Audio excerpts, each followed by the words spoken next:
Hello, ladies and gentlemen. Robert Raven here. Today we're going to play another session of Heroes Adventures. I'm gonna get our note out real quick because I forgot to put our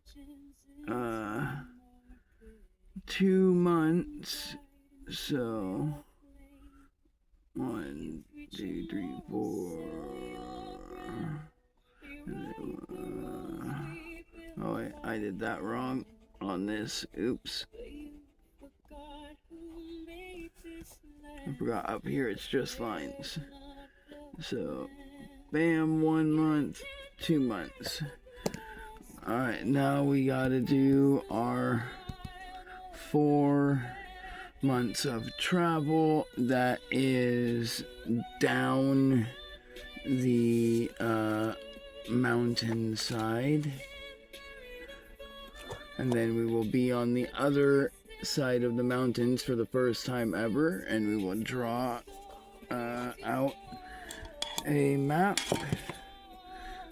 And let's see, percentiles.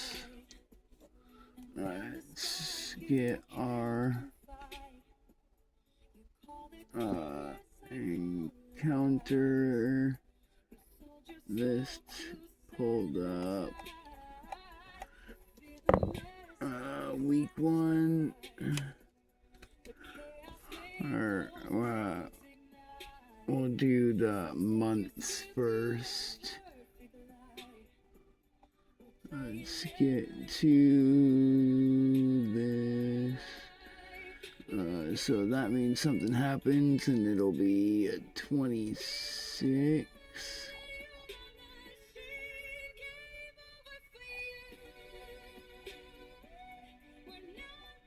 Alright, there's that.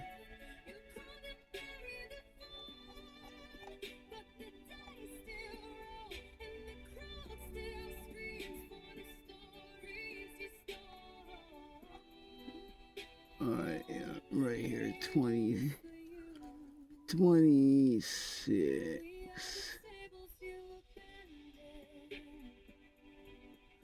And let's grab this. I'll put my laptop a little closer so I can actually see. And let's see, 22, alright, right here. Workers' strike. Okay, well, that doesn't matter because both the village and the kingdom are, the village is completely destroyed and now under control of a demon, and the kingdom is under control by complete terror and fear after what happened. So that'll be we'll say the first month. We'll put up there 26 again. Oh, I read the wrong one. So 26 would have been religious festival. I accidentally read 24. And that also don't matter because of the states and the state of everything. So 53, the 3rd month, nothing happens. And what's that, a 48? So the 4th month, something does happen. let's see, 45, 6, 7, 8, a royal wedding, which also doesn't matter right now. Alright, and the last month, 24 again, so that doesn't matter. Alright, so nothing important happens in the village or the kingdom within the 4 months, other than the 2 months it took for the fortifications to be complete are completed, and now he is looking for the magical force that pulled him here, that and that tore the rift in the realms. So that will take him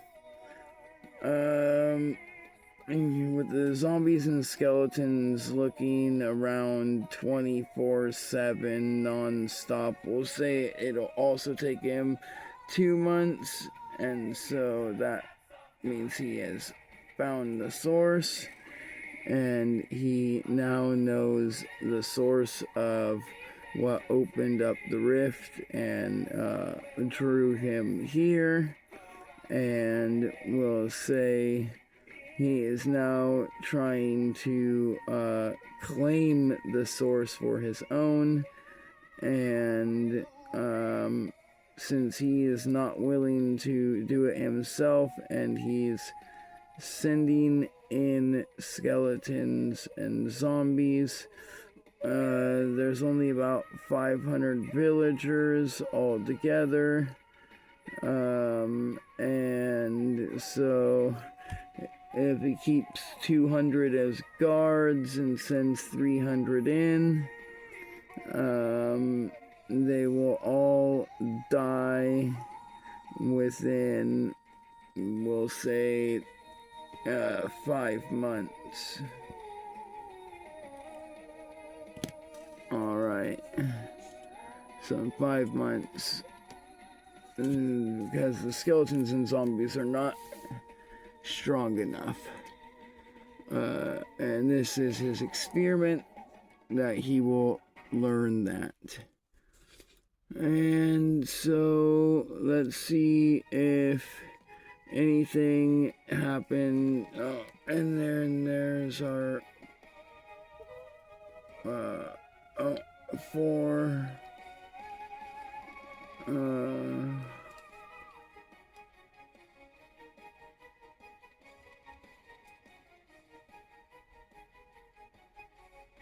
Alright, so we are now at 13 months, so we are at year 1001 now, and we are the first week into the year 1001.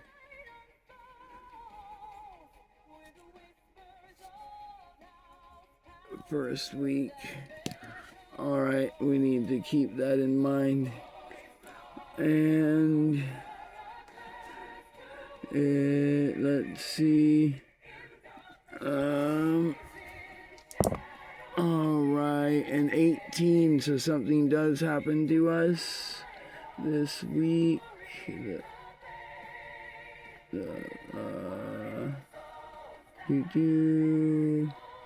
Alright, year 18 is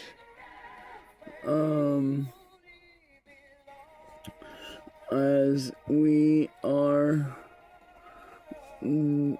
going down the mountainside, flying relatively close to the road, just like leisurely flying and enjoying the breeze, we see a caravan with a bunch of people inside a carriage that has bars, as if it's a cell carriage being pulled with it looks like 2 guards on the carriage controlling it. And let's roll to see how many guards are around the cage, or around. We'll roll a d10. 8. So a total of 10. And so we'll say there's 4 or 3 on both sides, like 1 towards like the front, 2 towards the middle, and then 2 in the back on each side of the carriage. And let's see if we choose to investigate or not. 58, so yes, we choose to investigate. As we fly closer, let's see. Alright, so bad. Alright, so let's see if it's bad for us or bad as in the scene.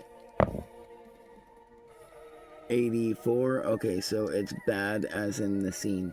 So as we swoop down, well, actually, we kind of like swoop up, and then we over to, we'll say, like the side of the mountain, and then we'll stop flying and we'll grab a hold of the mountainside, and we will start looking over, and we notice that inside the cage is, we will roll a d6.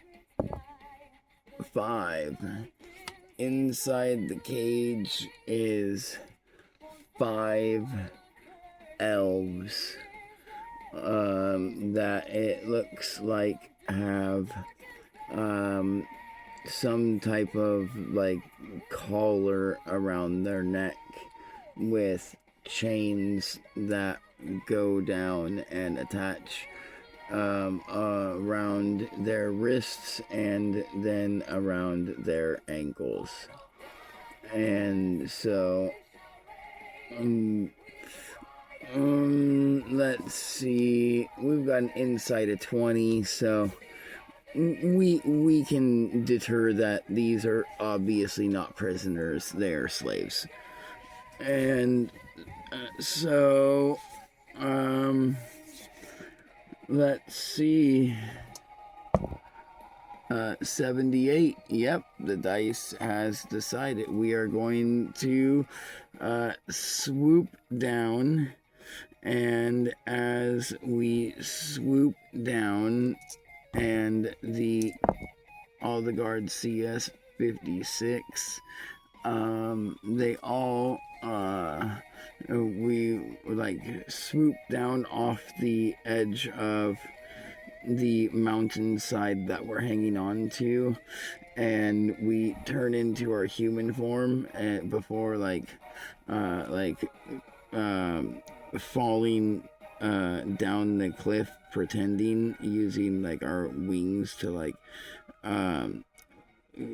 flap ourselves down and make dust cover. And then as we get down, we like put them away and just like lay on the ground as if we like fell and rolled down the hillside. And the guards come running over to us because we stopped in the middle of the road, and just the front two guards, they like the caravan stops, and the front two guards come up, and they are positive. They're like, are you all right? And I'm like, yeah, I have no clue, like, where I am or what the hell happened. Last thing I knew, I was in a dungeon, and then somehow I was teleported to the top of that hill and I fell. And let's roll for deception. Let's see what our deception is. I don't remember off the top of my head. It's a 9. And so, they're just basic guards, so 19. Okay, so we got a 28, and they got an 8. All right, so he believes us.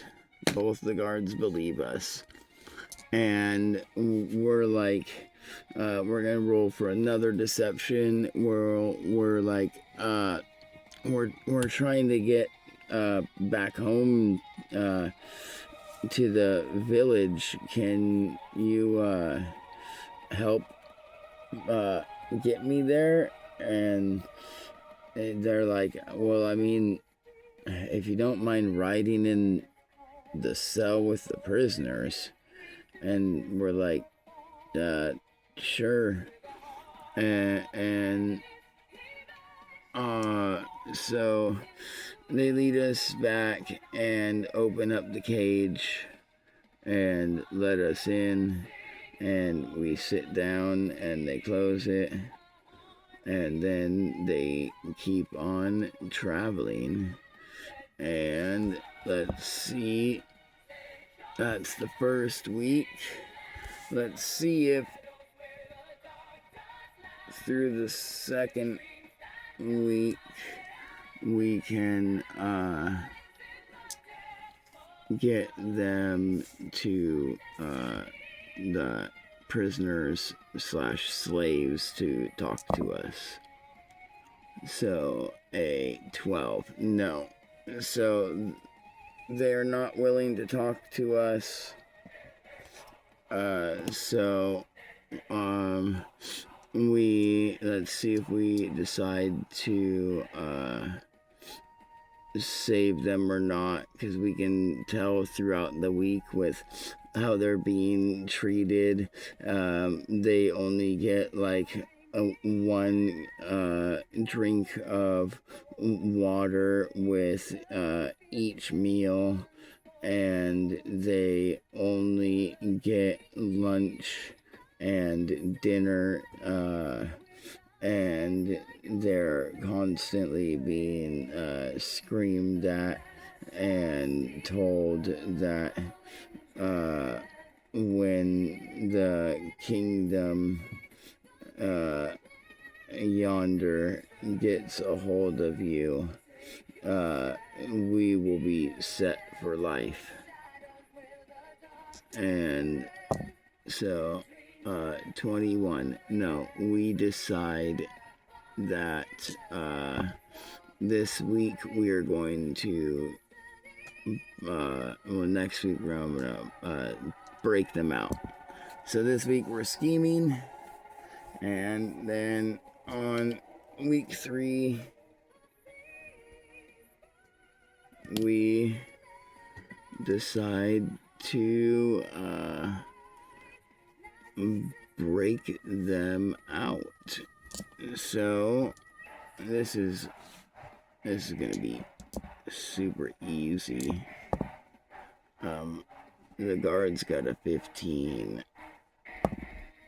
We got a 32. Alright, so we go first.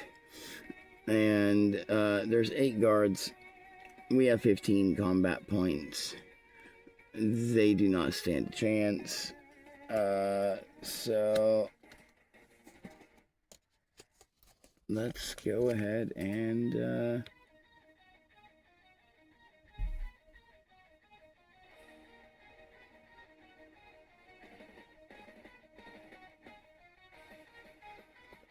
all right, so we are going to use our claws to break. Yeah, that's easy. Our strength is a plus 24, so even with a natural 1, we've got a plus 24 to our strength, so that makes it a 25. And the DC of the cage is a 15, so we slice right through the cage with our claws. We like turn our back so the slave girls don't see, and we transform our arms real quick, and we do 2 slashes, slash, and we rip through the back of the cage, and it makes a huge noise. The 2 guards in the back see our arms and see what we did, and they start like screaming, and they're like, "Hey, like, what are you doing?" And the other, we hear the front 2 yell, "Stop the caravan!" And as we jump out with 1 combat point, and then with at will we transform, we transform back. Actually, I think it costs, let's see, how many does it cost?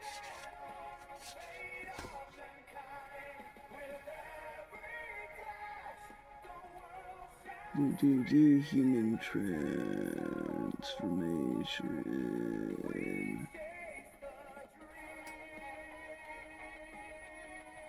Yeah, it's 1 combat point. Yeah, so for 1, we transform back into a human, or back into a dragon, and then we just decide to become, we'll say, huge. So we're like 25 feet tall, and we like smash the 2 guards in the back with our front 2 feet, and we smash the 2 guards in the front with our back 2 feet, and then now only the 4 guards, 2 on either side, and then the 2 driving the caravan are left, as we transform into a dragon and just land over the cage, smashing craters into the ground with our footprints and flattening the soldiers, exploding their bodies from the pressure, making them pop and splat into the ground as they're crushed into 5-foot crater footprints. And as that happens, we spend our 4th combat point to do a tail attack. Oh, wrong one.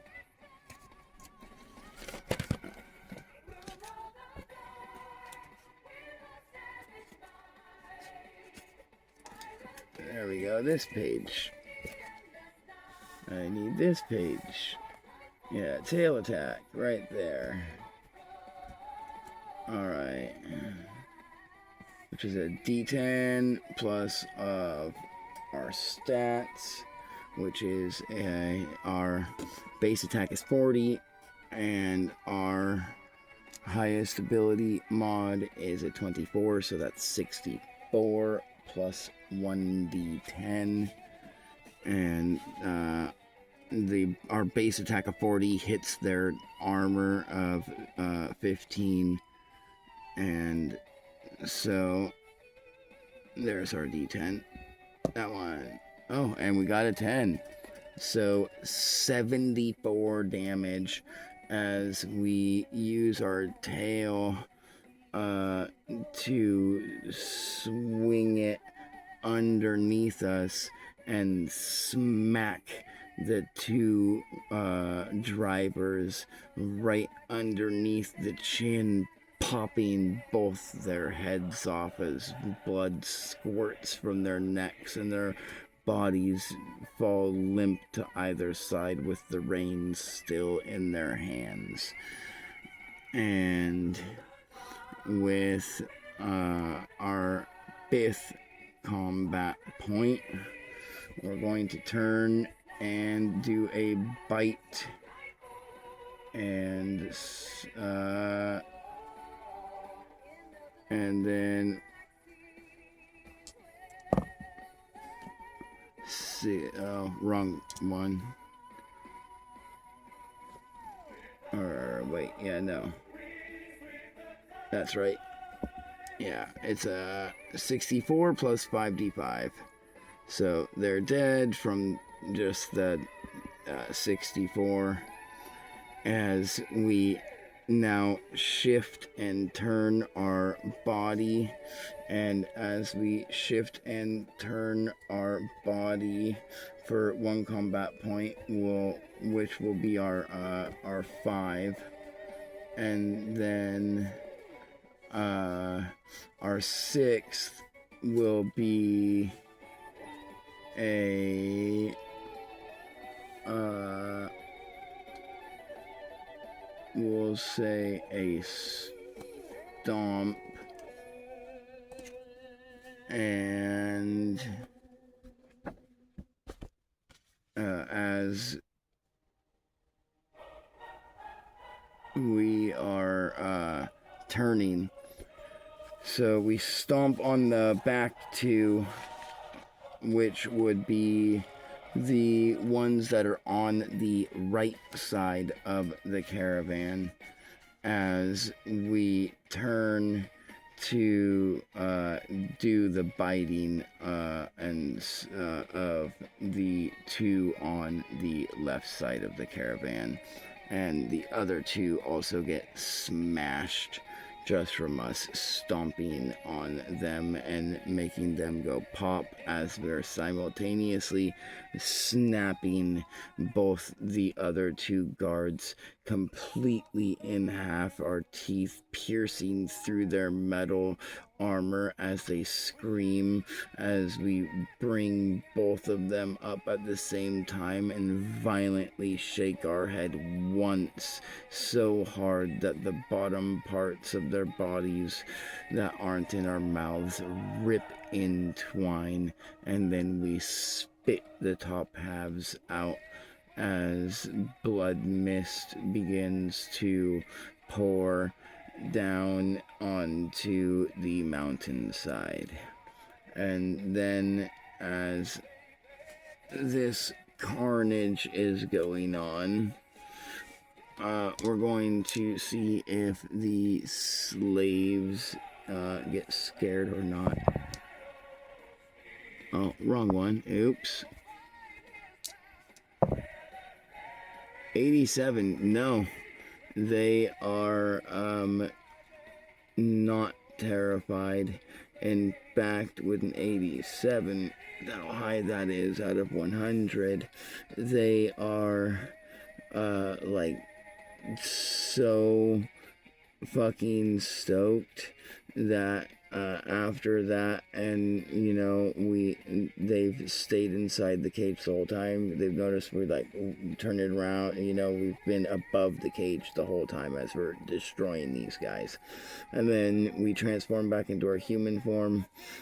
We put our hand out, and now we've gained their trust, and we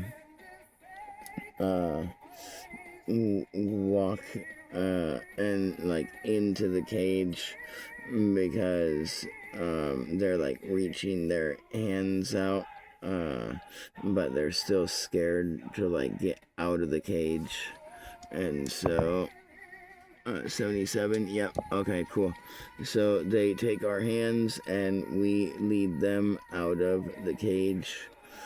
And then we need to see if these chains are regular chains or if they're magical chains. And then if they are magical, we need to see if they're magical as in just like restricting, or magical as in like a curse of some kind. Okay, they're just regular chains. 89 means positive because it's not low, so it's not bad. Alright, so they're just regular chains. They're just malnourished, and so they're not strong enough to be able to break out of them, or like have enough energy to like cast any spells or anything like that, because we'll say they've got mana exhaustion. We're not using mana in this game, but we'll say, they've got like magic exhaustion because they're so like malnourished from such a long journey. And we don't, and let's see, that is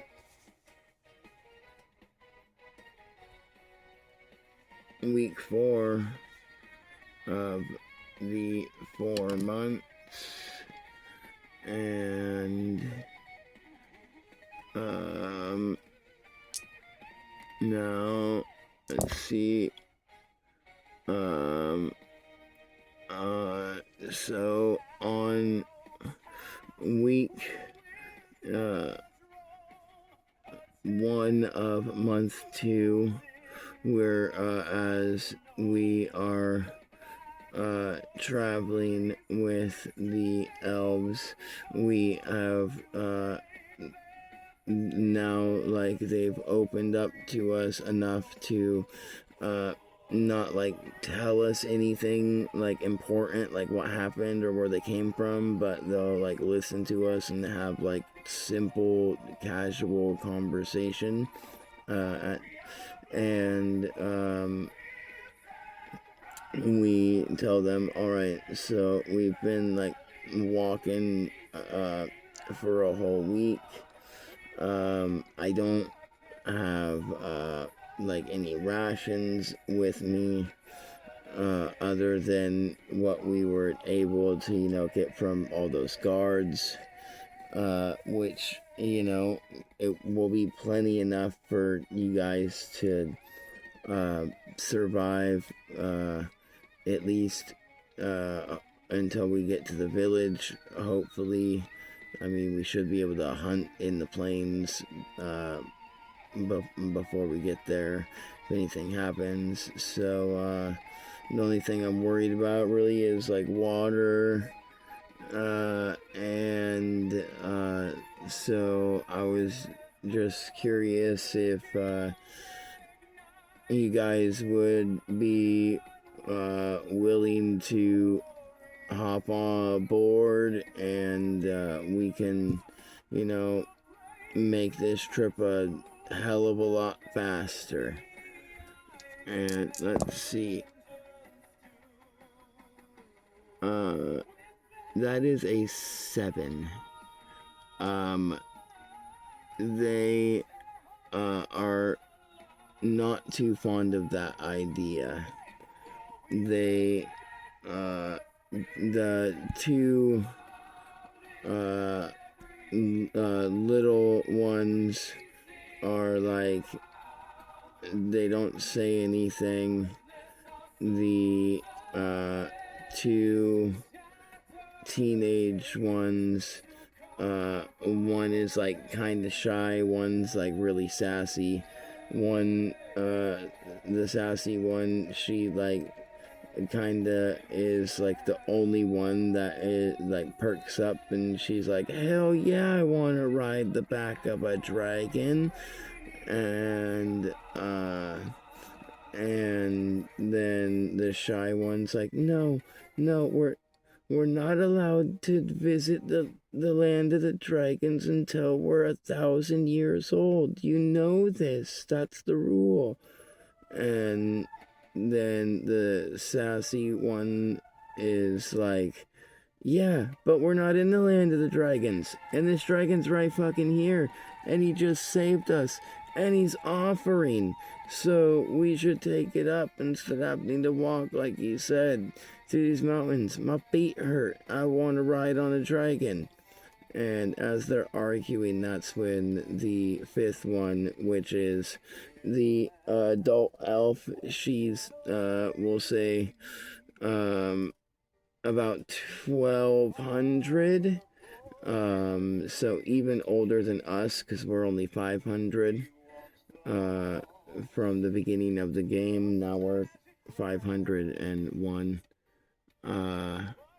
And so as they're fighting, she's like, just stop the fighting. Obviously you really want to go. Obviously the kids are too scared, and you're wanting to stick to our elven law, which we are a long way away from the elven kingdom, my dear. How we ended up here with those men, and how they were able to get a hold of such a powerful teleportation crystal, I have no clue. I mean, all I know is they're apparently taking us to a kingdom of which I do not know, because I do not hail from these lands.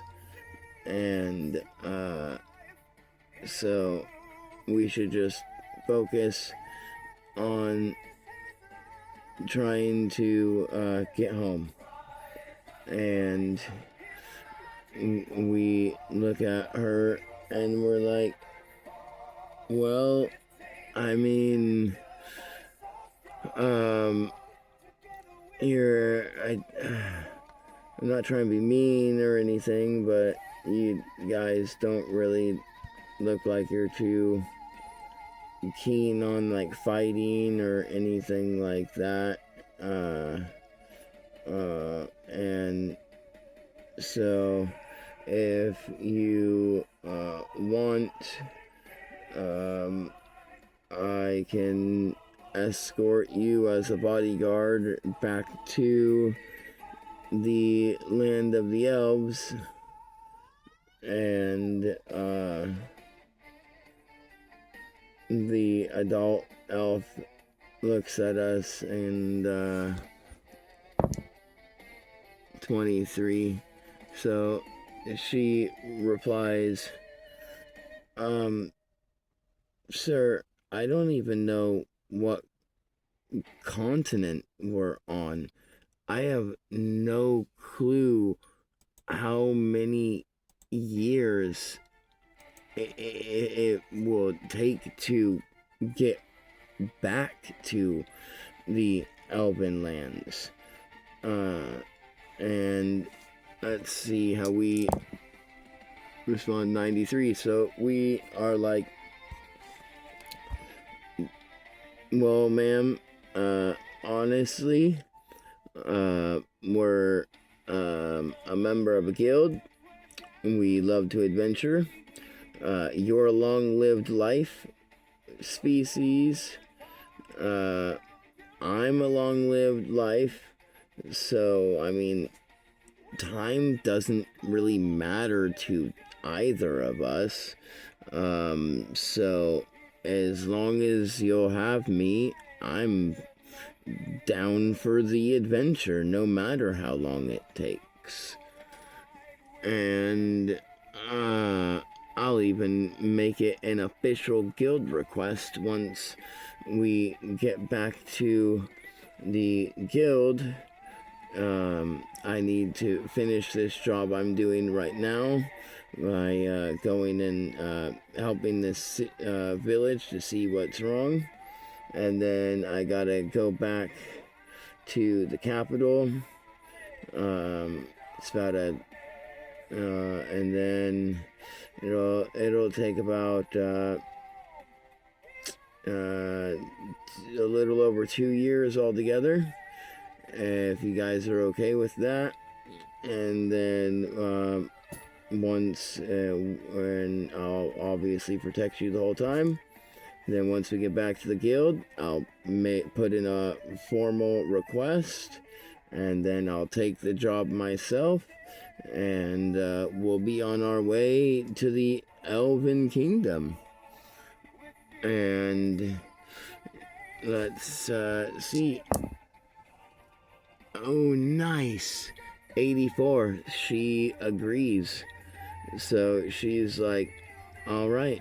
That sounds good to me. And then we're like, all right, cool. Since we've now made this, deal and stuff, I promise to keep my word, and I will get you home someday, no matter how long it takes me.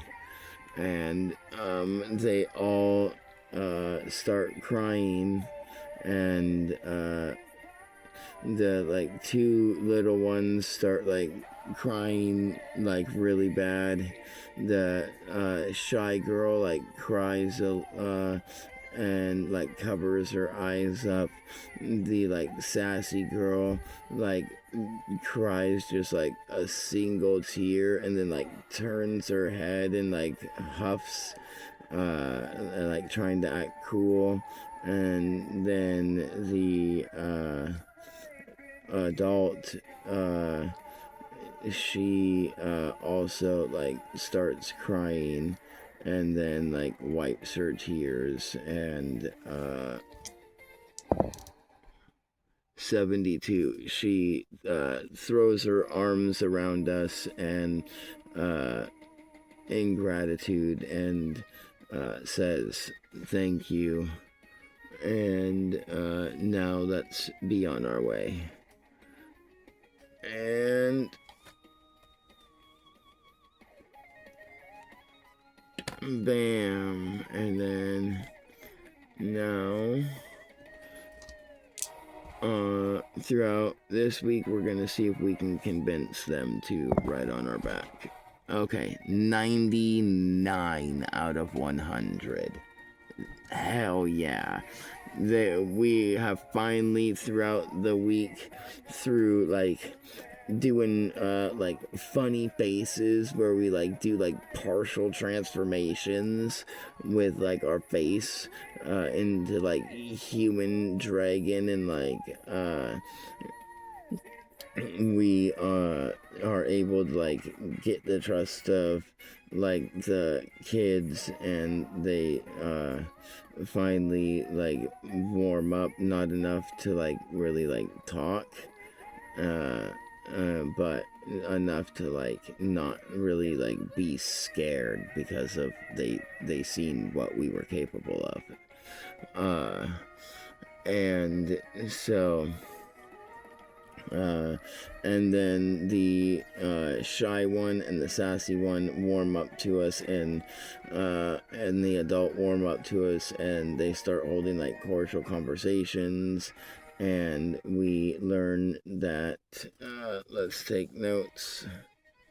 S is for shy, so we'll call her Shall.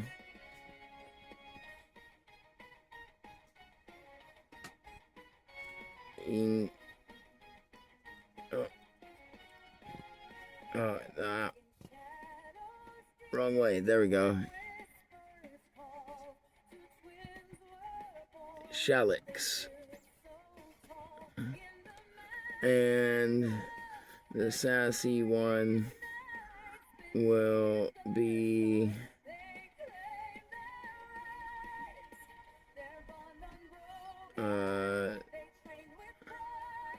Sass X. There. And then the lady, the adult one, her name is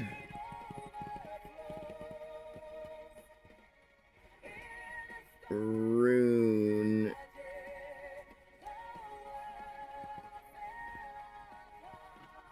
X. Her name is Runix. And we also,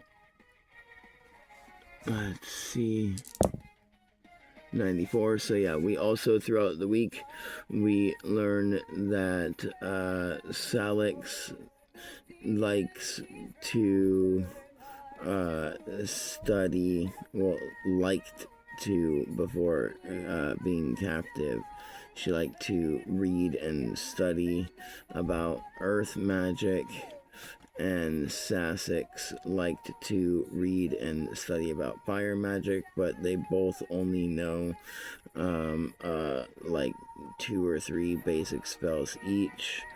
And we'll see if Runix has 84. So yes, and we learn that Runix is actually the princess and the hero of the Elven Kingdom. We will make her a character sheet. She says, I do not wish to currently divulge my powers.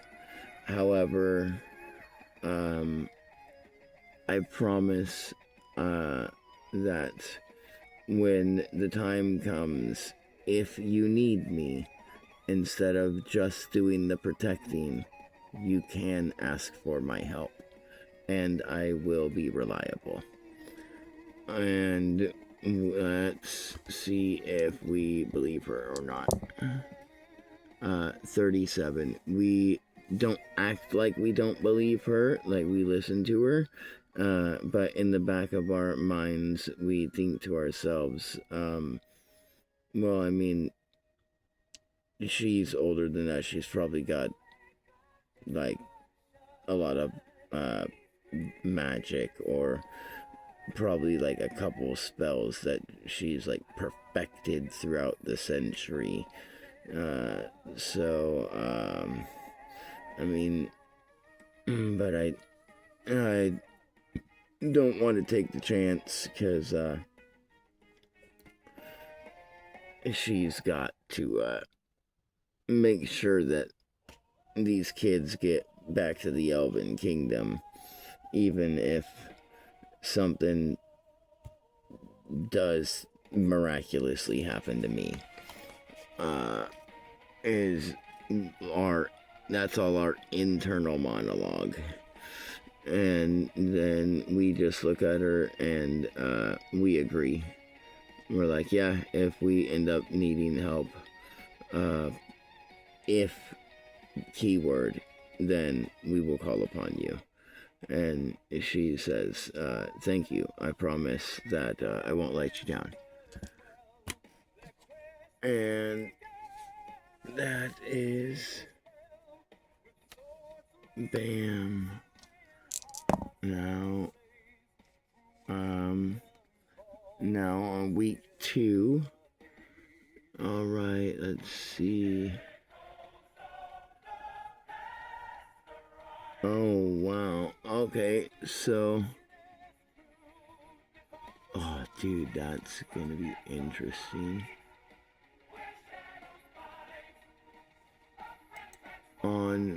We come across a earth dragon. Which is ironic because unbeknownst to us, an earth dragon is what caused what's happening in the capital. That is hilarious. We come across another earth dragon in the mountains. And, let's, we obviously notice each other. And I'm in human form, with, 5 elves. And so, negative. Okay, let's see if this negative is negative as in like aggressive, or negative as in like it's just like perching here to try to like get a toll for its horde. It is looking for food because all of the animals, like we know because of the elemental, have left the mountain, and they're all gone. And they didn't go this way because they could feel something like type of evil presence, and so they went the other way towards the capital in and the forest by the capital. So, which they should all be there within a month. The ones that survive. And so, let's see. Now, we need to also see real quick. 1, 2, 3, 4, 5, 6. So we need to see if we have learned what our earth elemental staff does yet, to see if we have consumed it. If we learn it on this week, then it'll be after this fight during this night, if we survive. So, 89, 19, and 70. So we got 2 out of 3. So, alright, cool.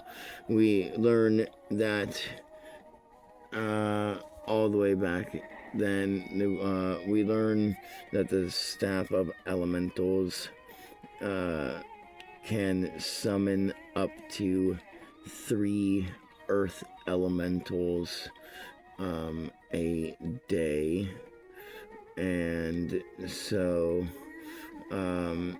we decide to keep that in our back pocket for now, as you were to say. And so let's see what this he's got a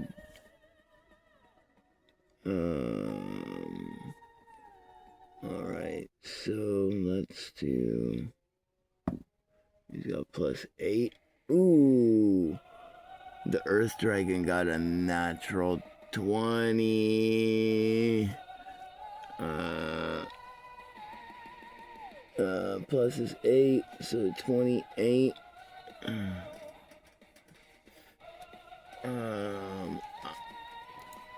Our dex is not nearly I don't know. I don't remember. Actually, yeah, it is. It is too higher, actually. It's at 10. But we ain't rolling to, yeah, we got a 13. So the Earth Dragon goes first. Alright, so let's see. It's body of Earth. And then it's Earth Realm. Alright, so it has its Earth Trail. It leaves behind a 10-foot radius trail of floating rocks behind it. Any hostile creature that comes in contact with these floating rocks takes 6d6 damage and becomes affected by both the grappled and restrained condition for the next hour as as the rocks smash into the creature, and its armor is reduced by half for the next 30 minutes. Alright, so, and it's also got its Earth Aura. It's surrounded in a 30-foot aura around itself. Any hostile creature that begins or ends its turn within this aura takes 2d20 damage and is affected by the grappled and restrained conditions until the end of this creature's next turn. And it can turn both those on at will, which costs 0 combat points. And so it will turn both those on immediately as it sees us. We lock eyes with this golden brown scaled dragon it's got 4 horns, 2 coming from the top of its brow and 2 coming from right behind that. It's got 4 wings, and its scales shine as if they were polished pieces of rust. And that's what happens as he activates his body or his aura of Earth. And then he activates his body of Earth, and as rocks begin to manifest around him in all directions, and as he then spends his first of 5 combat points to walk towards us, he leaves a 30-foot trail of rocks in a straight line behind him, right in the walk path of, well, not the walk path, but the trail through the mountain. And but he's so big that the whole thing, the whole thing is just like a walking path for us. So the whole entire trail of rocks is covering the rocks are covering the whole entire trail. I said that backwards. And for 30 whole feet.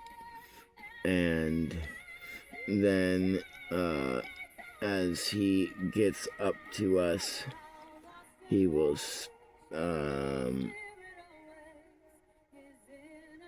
and then let's see, we are now in his aura,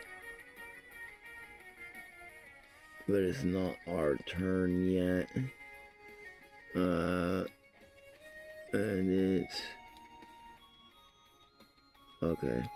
And so as he gets up close to us, because we can see the rocks like forming behind him, and we can see the like aura pulsating off of him and around him.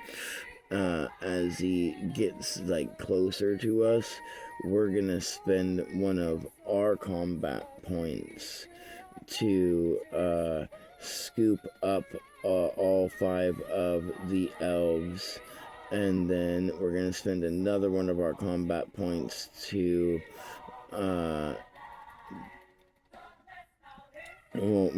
sorry, I said that backwards. Because the dragon can sense that we're a dragon, but we're still in human form. So I spend 1 combat point to transform into a dragon. I spend a 2nd combat point to then scoop up all 5 of the elves. And I spend a 3rd combat point to fly up into the air out of the range of the dragon's aura. And then let's see, I also need to make a note, because we ended up killing Tatiana, which gave us 2,500 experience. So I need to add that. And we're gonna decide if we're gonna try and escape, or if we're gonna just like try and fight this thing. So hi, good. Okay, so we're gonna escape. We spend our other excuse me. We spend our other 12 combat points just flying as absolutely fast as we can for, we'll say, like 2 or 3 days and nights, until the dragon finally gives up the chase and just it turns around and goes back to the mountain. And all right, and that happened. That happens during week 3. Oh, wrong one. 48. Let's see. So something happens. Let's not read the wrong one. That was 38. This right here. Oh, okay. So yeah, royal wedding doesn't matter.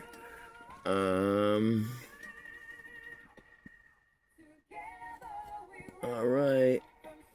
Next week, 23. I think we got that again. We keep getting that. It's like the 3rd time we've got that one, I think. Oh no, we haven't got that one yet. It was 24 that we kept getting. Oh, that's cool. Mine discovery. Awesome. So, as we're like coming down towards like the bottom of the mountain, we discover a mine.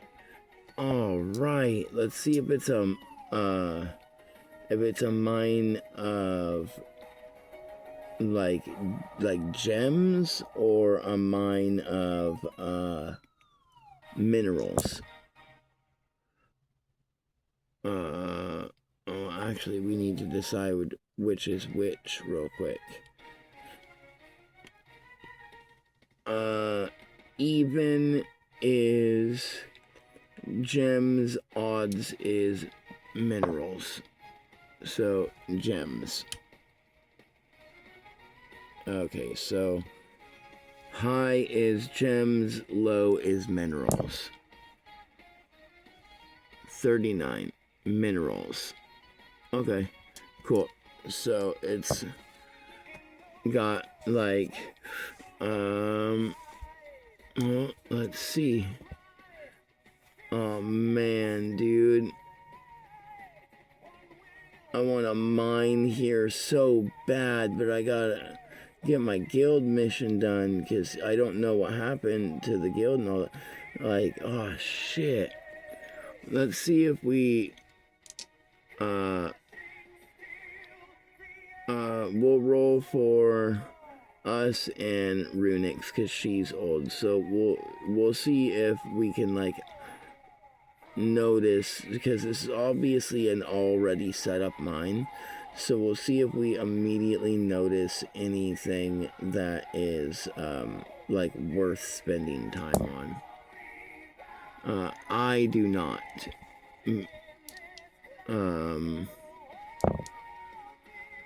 However, Runix says, aren't you a alchemist? And we're like, well, yeah, but how do you know that? And she's like, well, I mean, we have been like seeing you make potions like every night. And so, well, not every night, but you know what I mean. Just about every night you're making potions. Yeah. And so, wouldn't, this, sulfur vein, and be, good? And we're like, well, I mean, yeah, I could use, sulfur. I don't really have any, and according to the studies that my master taught me, and sulfur, salt, and mercury are the three most important tools in alchemical research. So you know what, you're right. And so we'll say we gather some sulfur, we like just chunk like a stone off, and then we will be on our way. And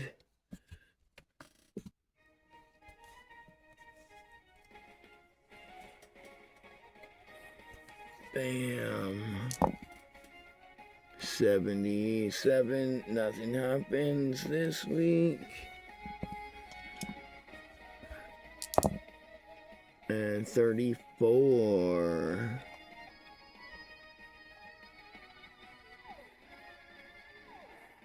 Is all right. As we are like getting closer to the bottom of the mountains, we come across, let's see how many. Yeah, we'll do a D20. We come across a group of 10 bandits with we'll do another d20 with 15 hostages of all different ages, both male and female, old men and women, teenagers, adults, kids, and we'll say like a couple or two with a baby. And they are all very obviously being like held hostage, and let's see if so 63. So yeah, as we're flying, we notice, but we don't really say anything. And then Runix is like, we should help them like you helped us. And I'm like, alright. And so I fly on down, and the bandits roll a 6 plus their 2, so 8. And I got a natural 20 plus my 10. And there's 10 of them. I've got 15 combat points, and my base attack is 40, which is well over their 15 armor class.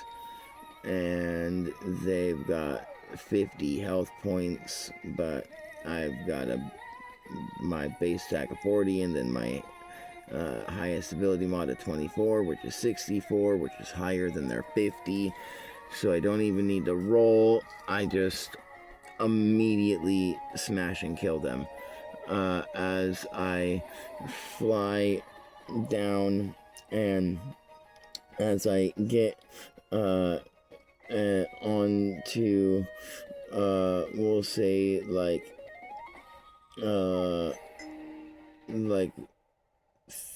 30-ish feet away, we'll see if the human, like the hostages, start panicking or not from seeing a dragon. No, the hostages do not start panicking from seeing a dragon. And the bandits also don't panic from seeing a dragon. Let's see if they even notice us because of the situation of like them. We'll say the hostages are in the middle of like the road, and the bandits are all like circled around them, like like jabbing at them with swords and like screaming at them and stuff like that. So 53. So yeah, they notice us, but they just don't care because well, the bandits notice us, and okay, the hostages also notice. So the bandits just don't fucking care. They're just trying to like rob these people and shit that obviously have nothing. And the hostages, they're not scared, because yeah, we're a massive dragon, but they can see that we've got like elves, including like kids, and on our back as we like land. And as we land, we immediately use our breath weapon because it only harms hostile creatures. And so as we fill our chest full of purple light that grows up our throat and is unleashed outward for 164 damage, the cone of dark purple light with hues of black wreath around the hostages as it spirals into a circle and engulfs all 10 of the bandits, incinerating them to dust from pure magic intensity. And as that happens, 44, now the hostages get scared and they run away. And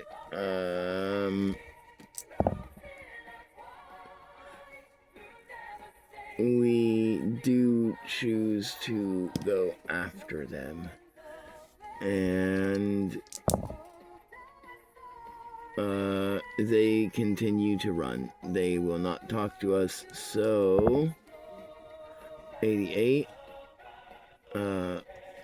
we don't give up, and this will be the last one because this will be the end of the day. And 76, okay, they noticed that we've been following them, like flying above, like all day, trying to like get their attention. They just keep running, and the kids and stuff are like waving and screaming, the teen, you know, and everyone. And so we are finally able to get their attention, and they stop. And we tell them, like, we ask them, like, hey, like, where are you guys from? And they're like, we're from the village down through the plains. We were abducted, and they were trying to take us to somewhere that they said the scales of brown glitter like gold. Through a sacrifice may we become bold, is what they kept chanting, like all night long, every night.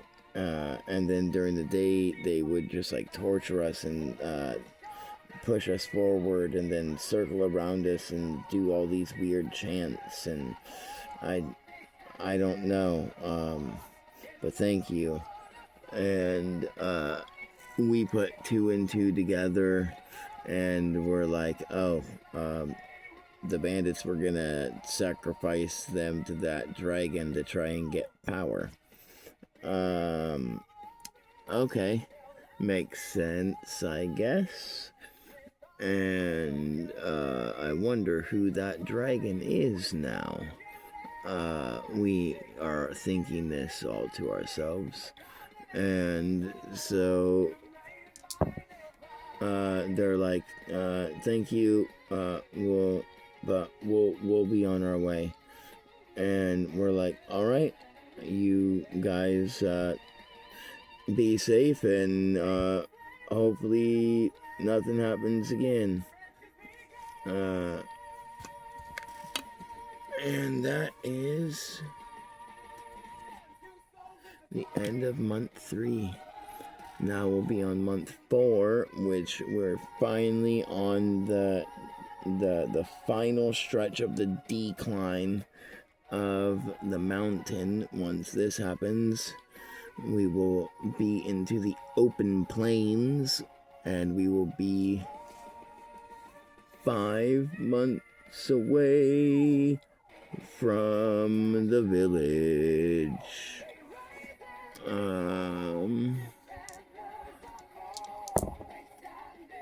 Alright, a 6.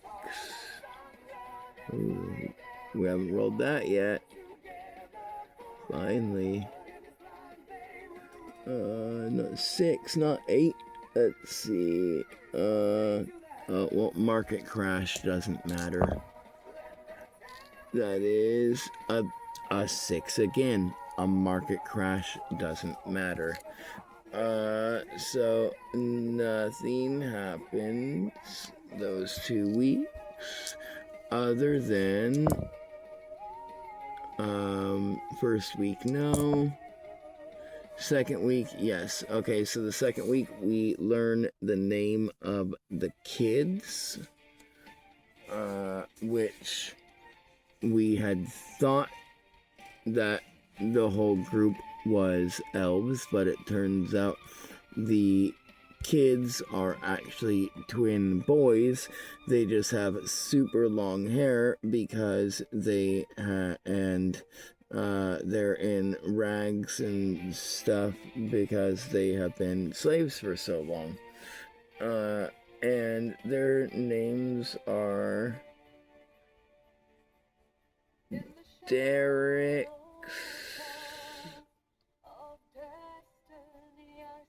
or not, Darix. I spelled that wrong. Or Darux. I was thinking it in my head and I spelt it wrong. Daruerax.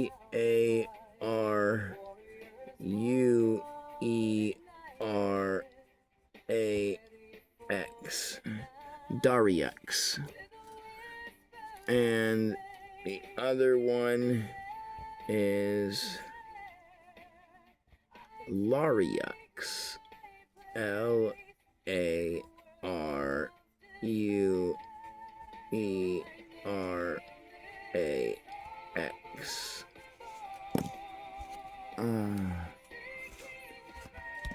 And we learn that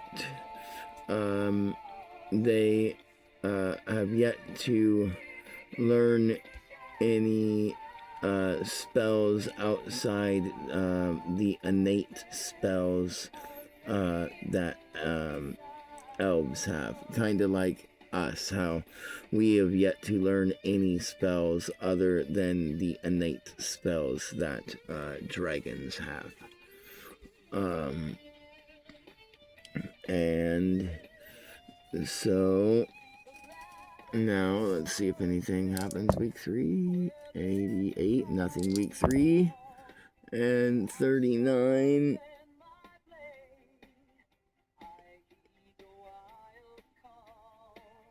Do, do, do, do, do, 38, 39. Oh, okay. As that actually, wow, that's actually really perfect. I couldn't plan that any fucking better. Because nothing happened that week. As we come down to the end of the mountains for the first time in the campaign, because these are the trails within one specific cave system of the mountains. See, this is the other side. This is from and then that is the 3rd floor of the guild. And right here, we finally are on the other side of the mountains. Holy shit, man. Alright, so we'll just put a line there, and we'll do like some arrows so that we know that like that's the way we came from. We'll say here is forest along with here is also forest. This whole area is the plains, and this is the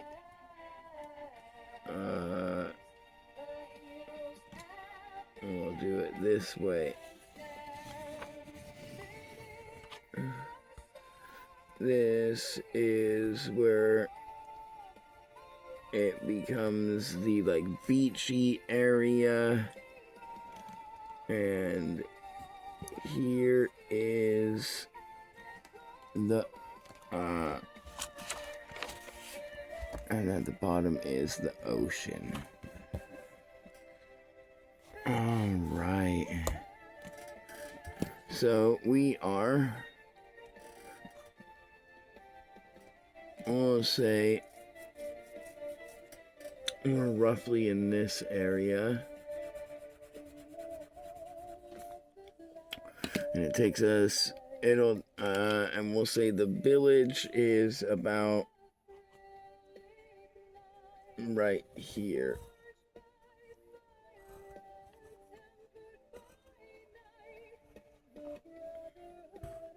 Village. All right. Coolio. Now, we'll say, all right, we're now, I got to X this 4 out so I don't confuse myself. And now we are on the 5 months that'll take us to get here.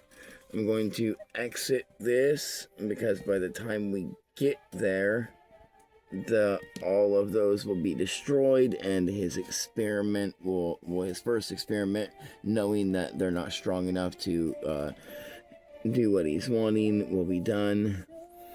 We'll say we get 100 XP from running from the dragon, 100 XP each for saving the elves, so we'll say 500 there, and same thing with the hostages, so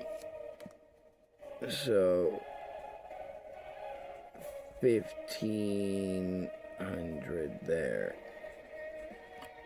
All right, so cool. We'll calculate all that off screen, and I'll do all the leveling up and stuff. And now we will do the months and then weeks again. And so let's do this real quick. We're on a new year. We are 1, 2, 3. Oh yeah, no, because that made the, okay, so yeah, so 2, 2. Yeah, okay, so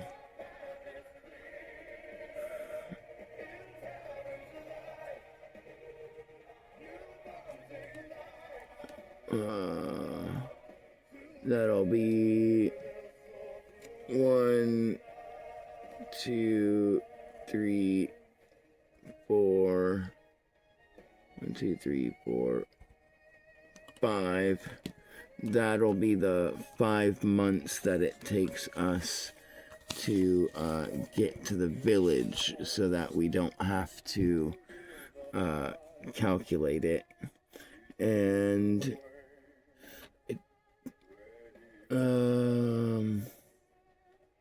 pretty sure we did the 4 at the beginning, which made us, yeah, that's right. So yeah, so that's 5 months into the new year. Alright, so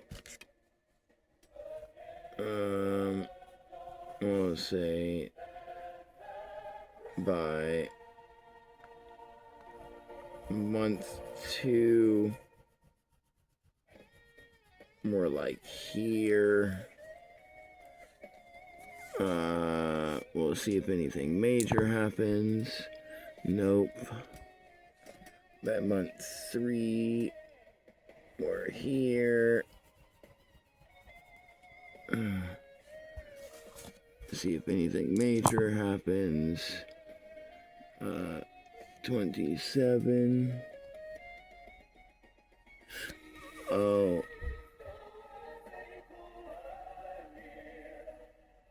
And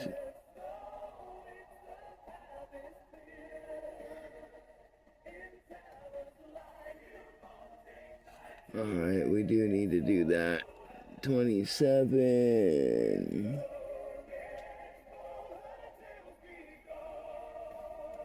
Okay, well, that's perfect, because I'm just looking at the months and calculating, and it has been exactly a year since what happened at the no, it hasn't been quite a year. It's a new year, but it hasn't been a year. Okay, I did my math wrong. Okay, never mind on that. And this is perfect though, a plague mutation.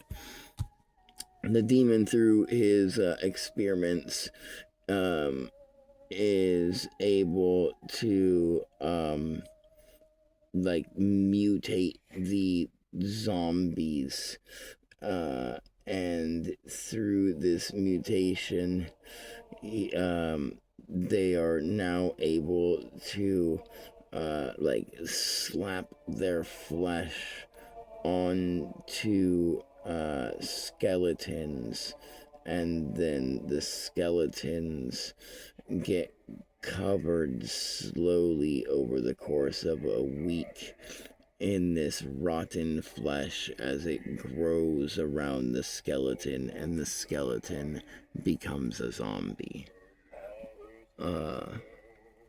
And Coolio, month 4, we're about there, and 72, nothing major happens, but and now we are 75,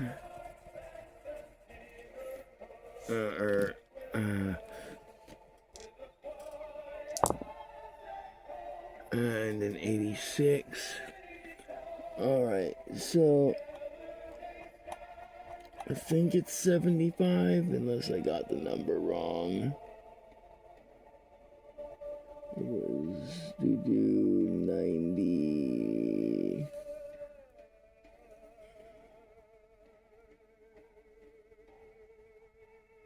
76. Yeah, I was right. It is 75. Okay. And then 86 is what I rolled, which is... okay, that makes sense too. 86 is Monster Hunter, and the one 75, which is what I thought, is a Angelic Intervention, which is what I was hoping to roll, which is why I blurted 75 before rolling, because that's what I was hoping for, was an Angelic Intervention, so I didn't have to deal with this fucking demon myself. But whatever. We got 86 instead, which is a monster hunt, which makes sense because we're a monster to the demon's a monster to us, and I just arrived at this village that is has like a wooden dome built all the way around it, fresh, only like not even a half a year old, kind of like log cabinly built, over the entire village as a domed structure. And as we see this, we're like, and we don't see any doors or anything. Like, there's no entrance to this structure. But we know that this is the village because the map. And we're like, well, I guess, do we like break in, or like, what do you think we should do, Runix? And let's see, Runix says, well, I mean, he said you needed to save this city, and I don't really see anything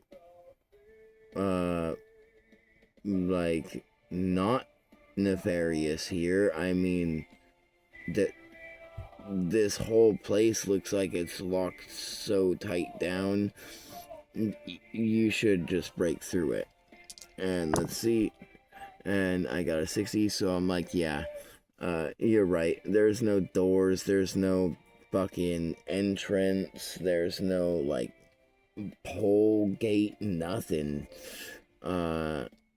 And we'll say we spend, like, a week flying around the village, checking if there's like any entrance at all. And that was a 41. I accidentally messed that up as I was moving it. So no, there's literally no entrance at all.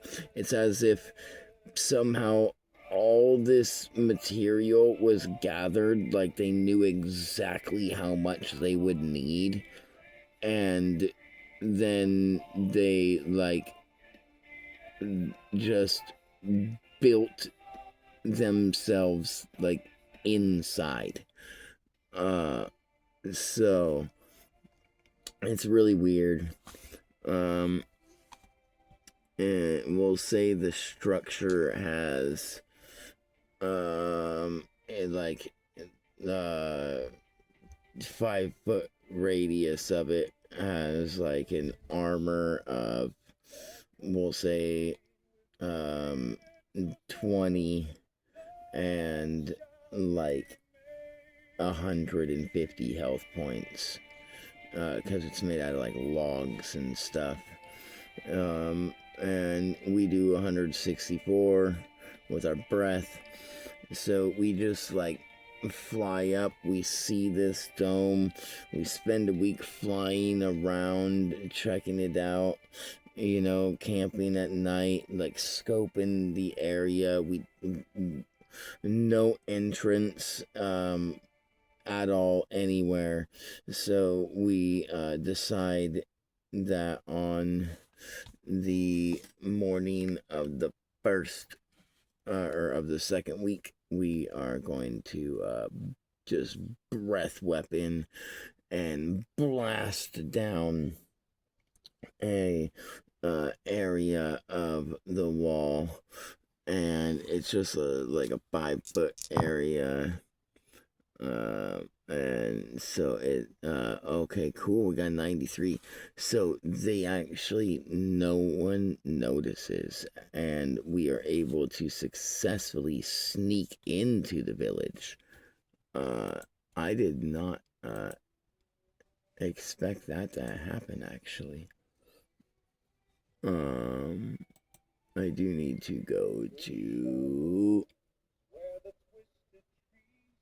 living or non-living creatures. And I need to go to, okay, skeletons have an armor of 13 and health of 25.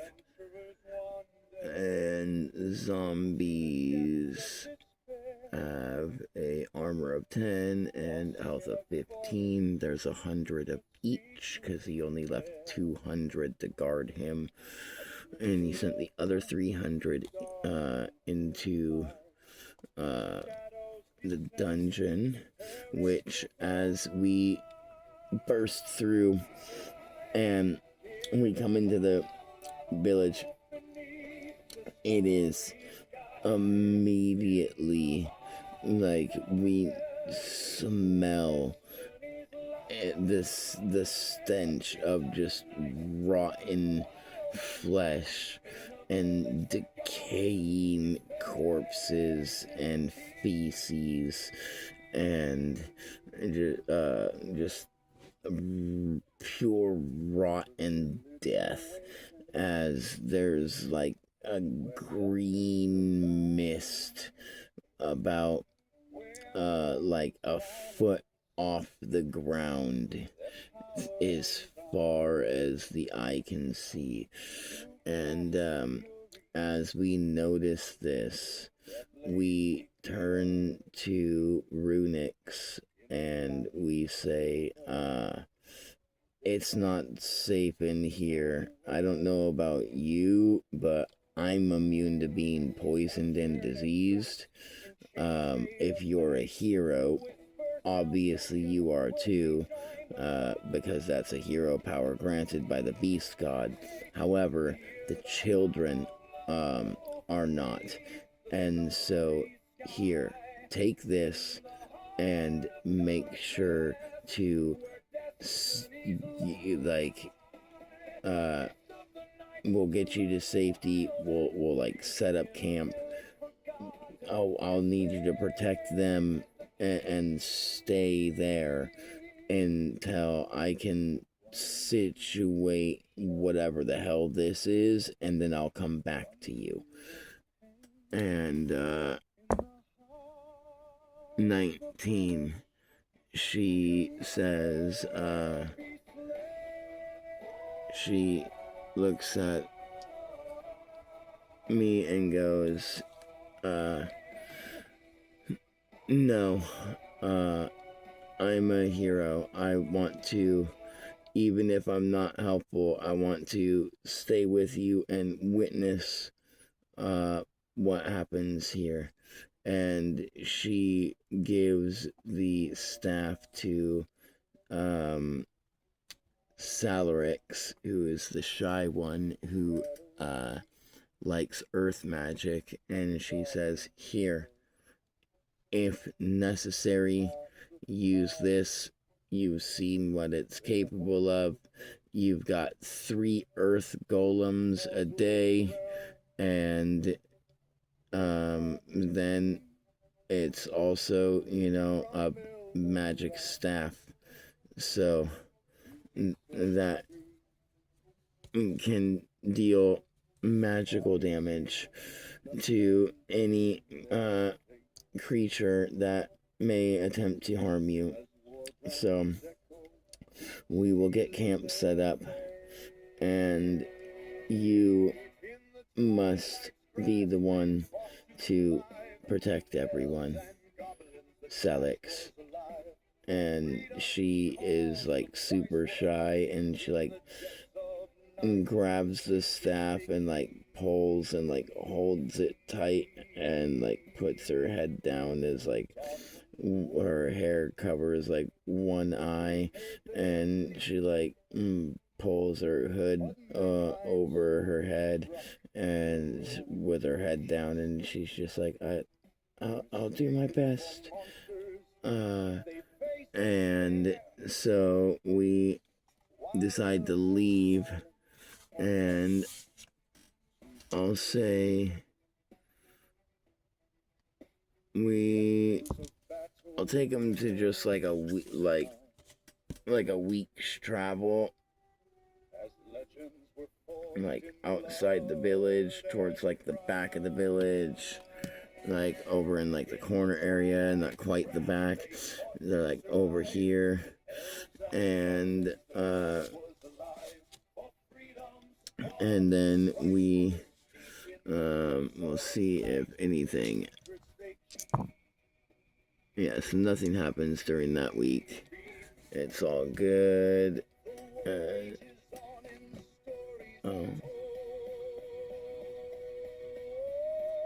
And then, so it takes us another week to get back, obviously.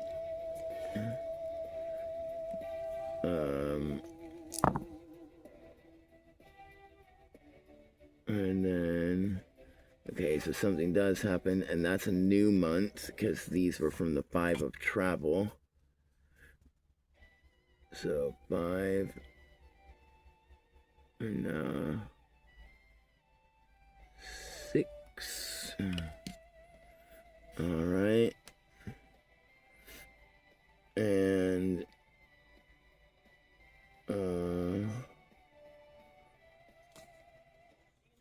then,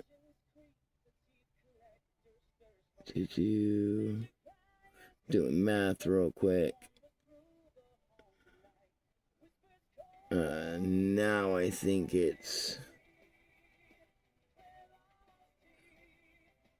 been, alright, it's been about, I think, 8 months since what happened at the Capitol. Alright. It might be a year already, but I'm gonna wait until we hit 102 to make sure that I got the math right because of months and stuff like that. So then as we get back, that is a 14, but we don't need that no more, other than for the chart. We need that to determine, okay, 14. So throughout the week, they have discovered the hole. They have patched the hole. And they now have 100 guards outside the hole. 50 skeletons, or we'll say they have 50 guards outside, 25 skeletons and 25 zombies. And then he still has 150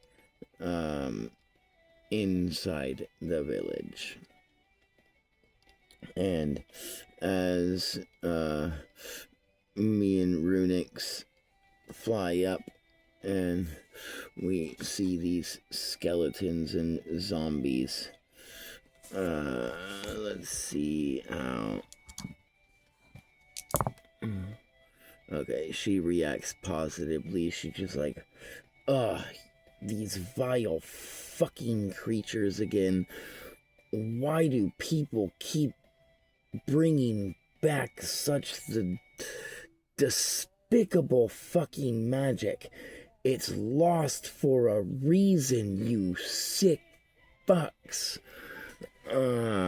And as she's like complaining about this, let's see how we react.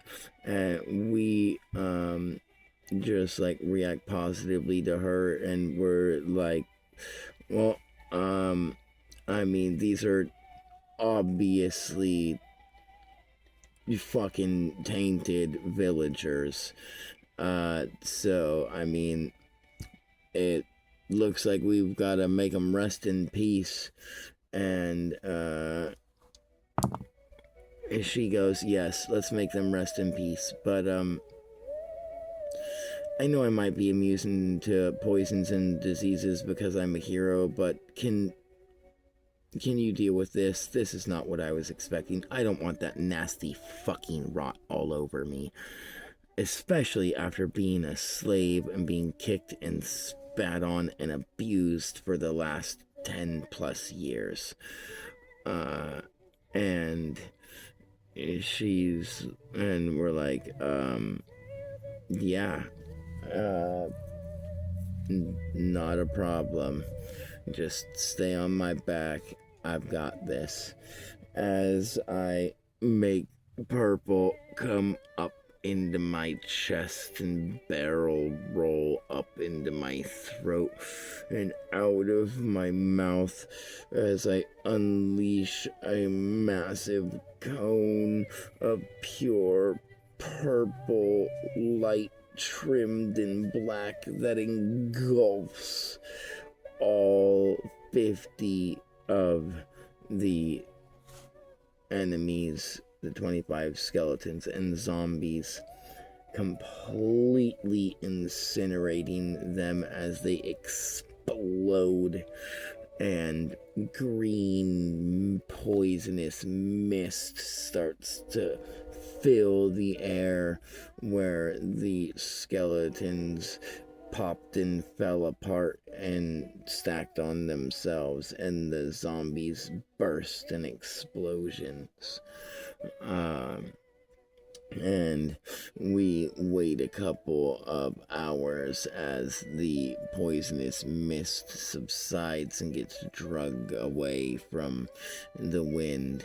And then I decide to use my breath weapon again to blast a massive hole in the side of the wall that is the size of my entire breath weapon, which is a 120-foot cone, which shatters the whole entire dome.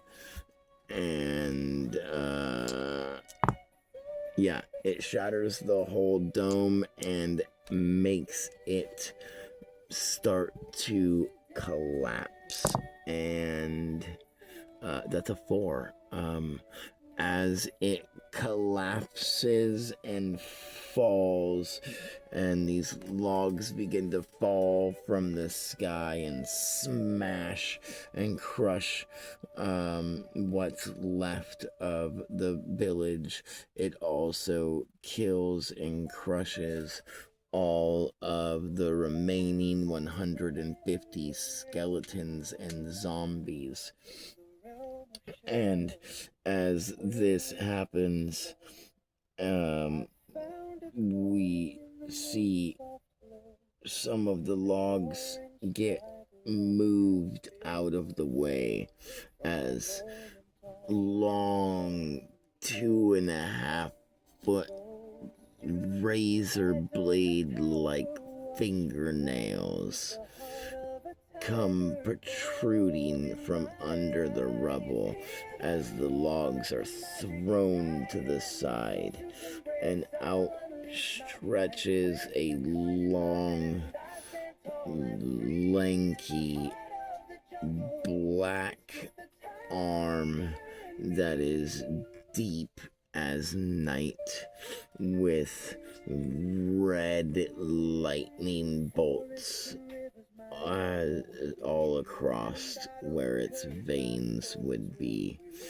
And then another one of these arms bursts up and protrudes out of the ground, as then the creature lifts its head up, and its head is that of a deer with antlers that have 12 points on either antler, and its dark black skin with red lightning bolts run all the way up its face into its deep red and brown horns that have black lightning bolt veins that run through and down to the tip of each of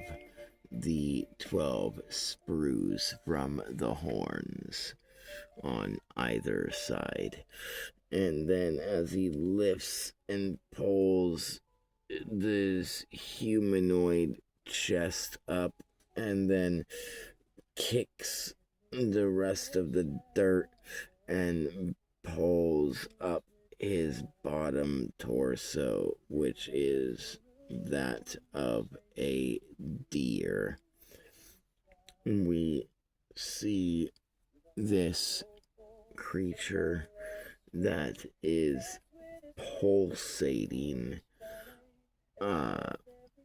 like vile energy that is so disgusting that the land itself around it, you can tell where it has walked, for the patches of grass and even minerals in the earth itself have withered away and turned to ash. And it leaves behind scars upon the earth shaped as its hooved deer-like footprints. And as it's getting up, we also notice that around its humanoid waist, which is like the base of the front of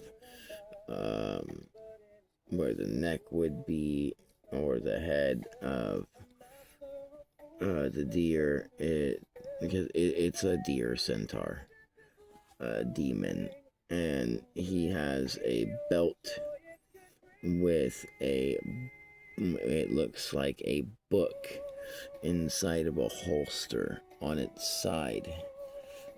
And let's see, we've never seen a demon before. We've heard about them, but we've never seen one, so we have no clue that it's a demon. But Runix does know that it's a demon, because elves study like demons and devils and celestials and all that stuff. So she is immediately like, Edward, I don't know what fucking kind of demon that is, but that's a demon.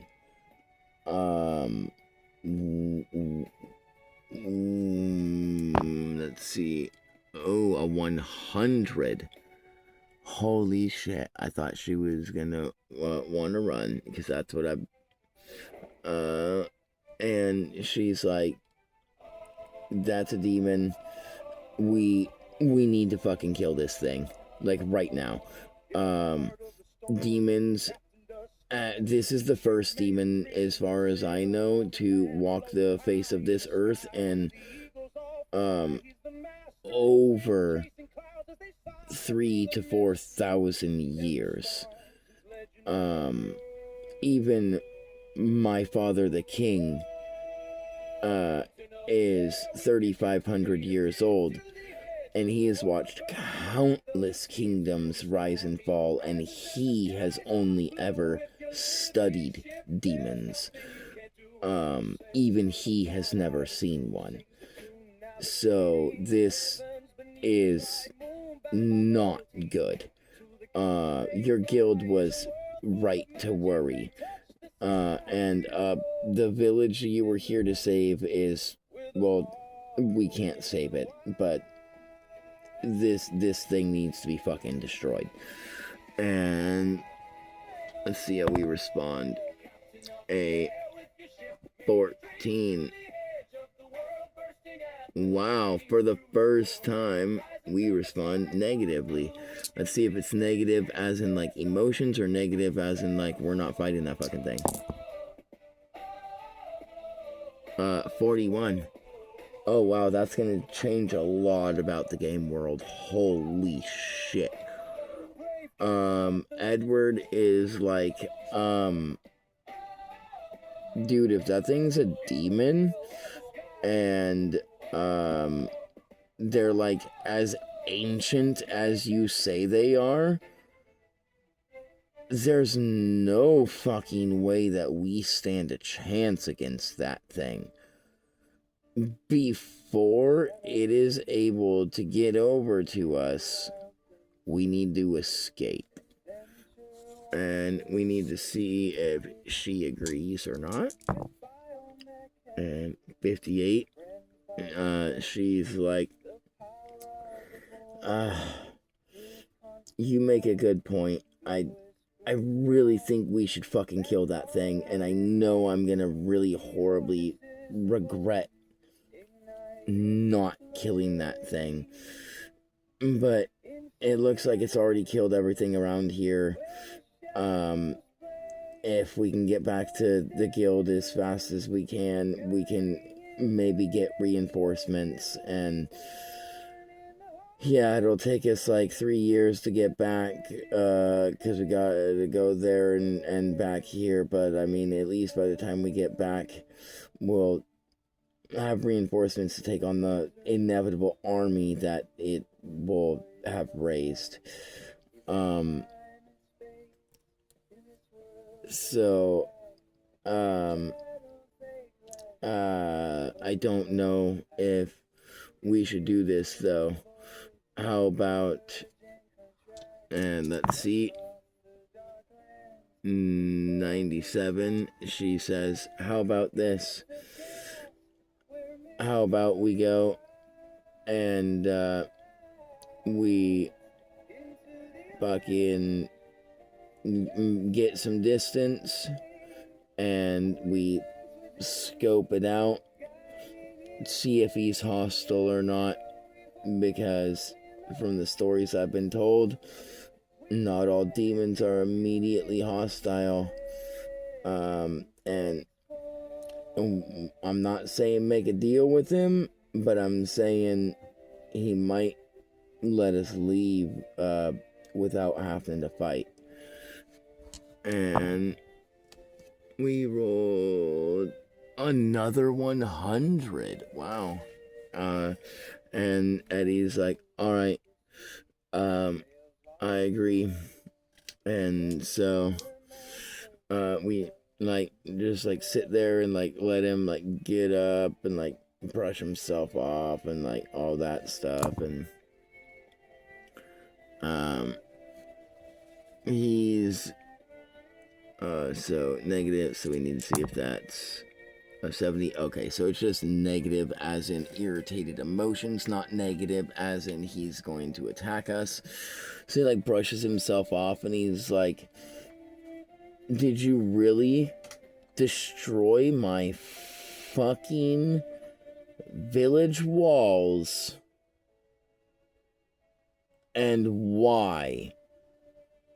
And let's see how we respond. A 30. We're just like, we were told to come and see what's wrong with this village. And we got a guild quest like a year and a half ago.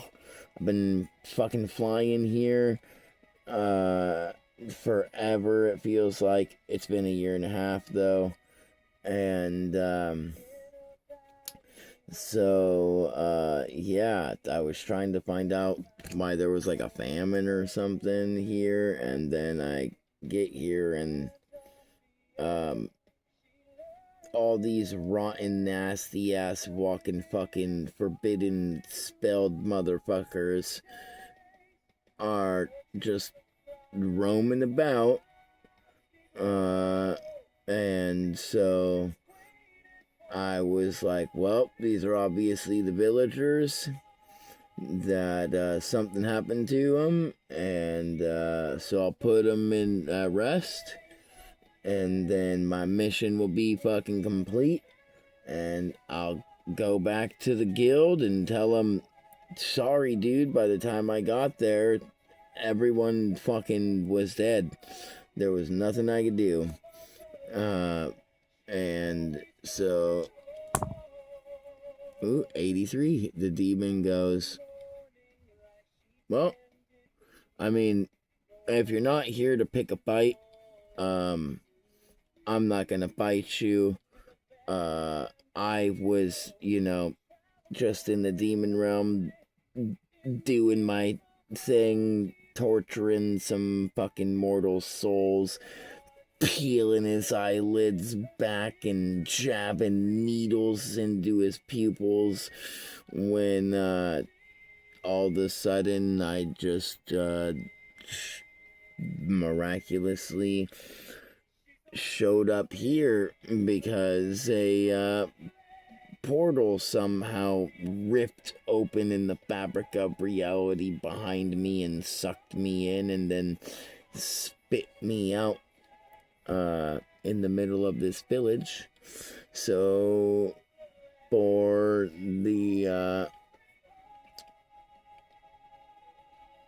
5, 6, 7, 8, 9. So for the past 9 months, when I arrived there, by the way, you can believe me or not, I don't care.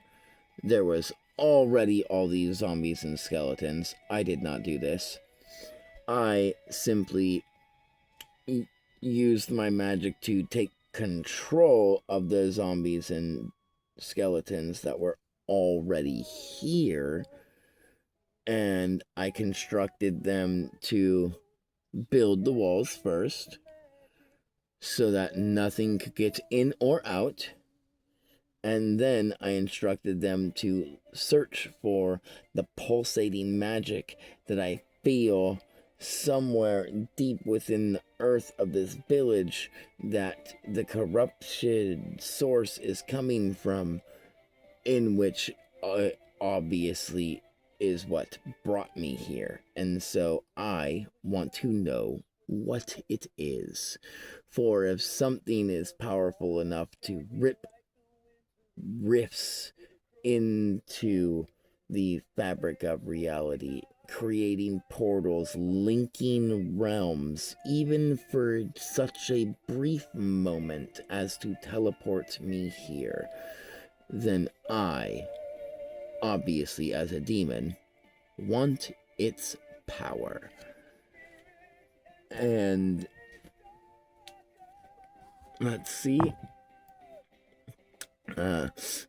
Now we look at him and go,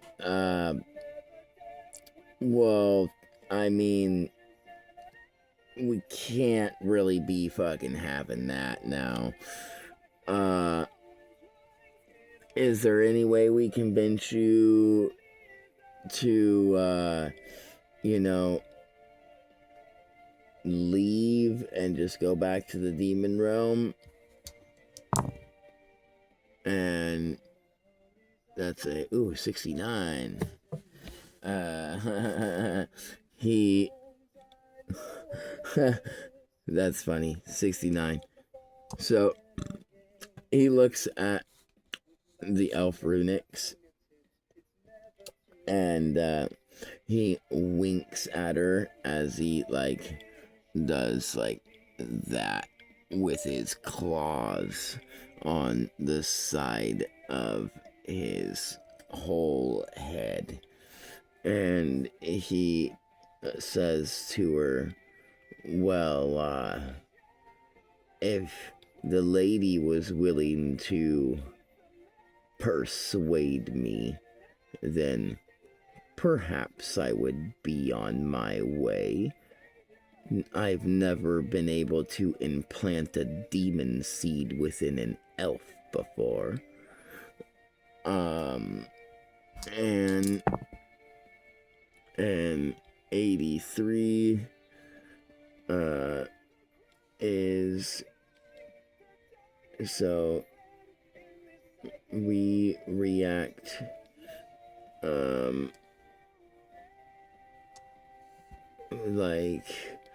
I'm trying to think. That's a positive reaction, so I'm trying to think of what to say.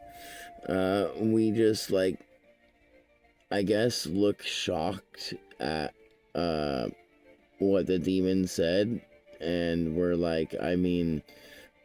we look at him and we're I can't blame you. I'd like to plant a dragon seed within her, but uh, that's her decision, and 17. And I'll tell you right now, even if she says yes, then I'll kill you. I'll cut your fucking head off with my claws, even though they're shorter than yours. I'll stomp your head into the ground. I'll breathe my magic breath down your fucking throat. And, I'm not gonna let you taint this earth with your fucking demonic seed. And let's see, how Runix reacts positively to us saying that. And,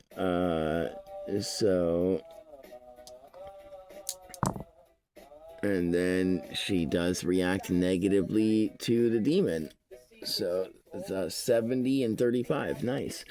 So she kind of like clenches like closer onto us, like tighter, and like doesn't say anything before then like lifting her head up and looking at the demon, and she says, I, Runix, am the princess of the Elven Kingdom, and I will not defile myself with your filthy seed.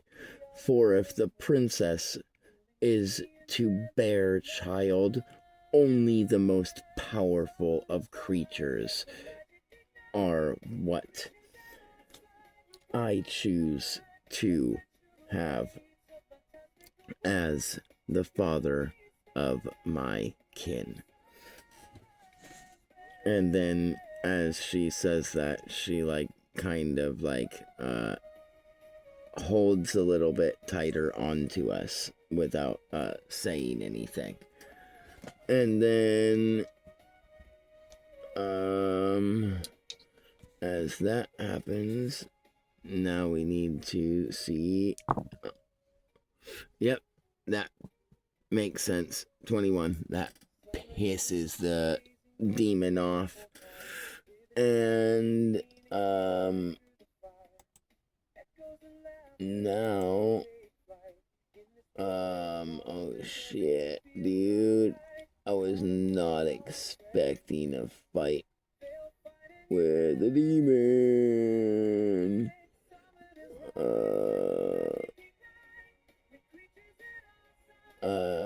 Let's see. Alright, so he has an armor of 50, which we beat. He has a damage threshold of 150, which, as long as we use our breath weapon, we can beat that. And, if we roll good. And so, but we can do combo attacks by using multiple combat points to stack the same attack. And so, and then he's got, his armor's not really important because his armor's only 50, his damage threshold's 150, so we have to do at least 151 to deal anything. And he has 1,000 health points. And let's see, he's got 1,000 health.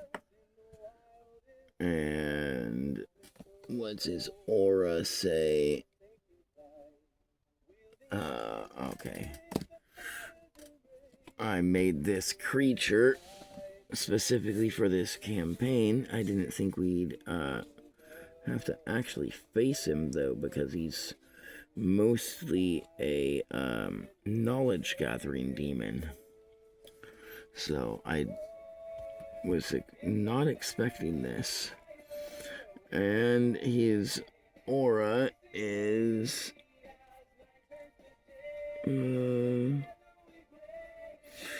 at the end of a creature's turn,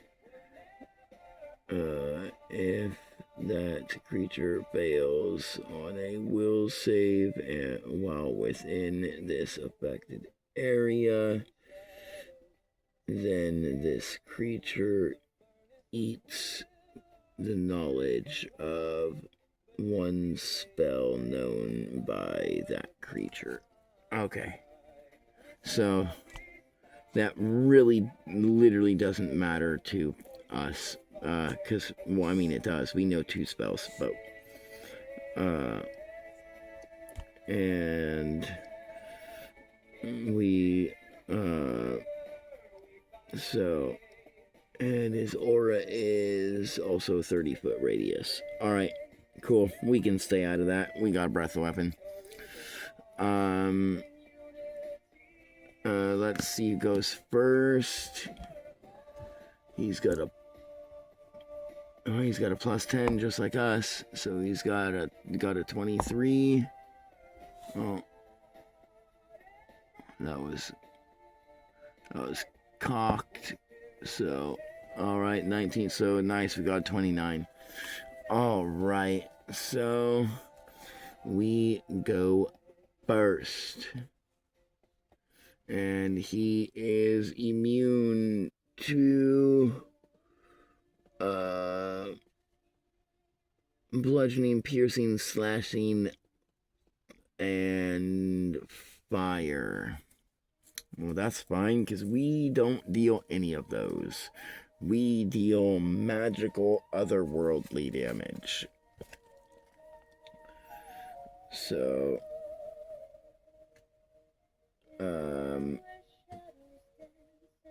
well, yeah.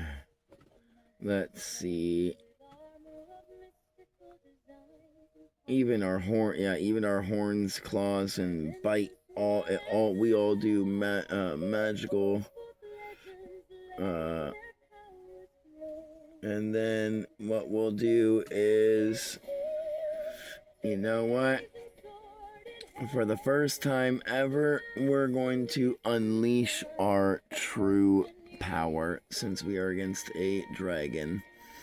We're going to use we're going to use a combat point for our shifting size, and we are going to become I'm going to go to the sizes real quick. Creature types, creature size. I'm trying to see how big it is and the bonus. Okay, so gargantuan. So and we get space. Okay, and then yeah, so plus 12 to our damage. Minus 4 to our saves, and minus 12 to our stealth. But those aren't gonna matter because he's got 1,000 health, but I'm positive we can burn through it quickly with our 15 combat points and an ultimate combination breath weapon. Well, not ultimate because we had to spend a combat point to grow in size. We only have 14 combat points left. And we will have to spend 1 to fly up and get into place. So 13 combat points left. So we will deal 64 times 13. Let me grab my calculator real quick because I don't feel like doing handwritten math for this. 64 times 13 equals, that is 832 damage, and that's before we roll our 10d10 13 times. So even if we rolled a 1, let's get this going again. So let's see, let's note this real quick. 832. So even if we rolled a 1, that'd be 10. It would be 10 times 13. That'd still be 130 plus 832. Yeah, so on a minimum, we would do 962. So let's roll and see what we get. Let's start at our 832. I've got it on my calculator right here. We'll count each one. So, and then 2, and then 5, 8, 2, this is number 4, 8, number 5, 6, number 6.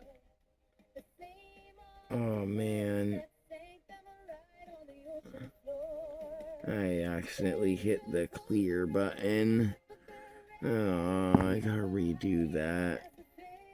4, 6, 3, 6, 6, 8, 6, 10,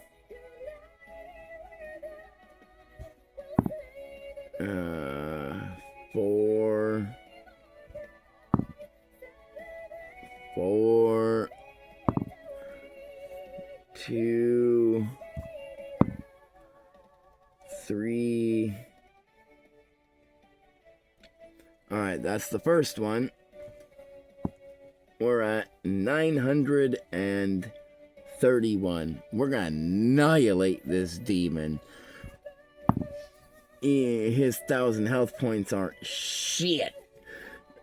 2,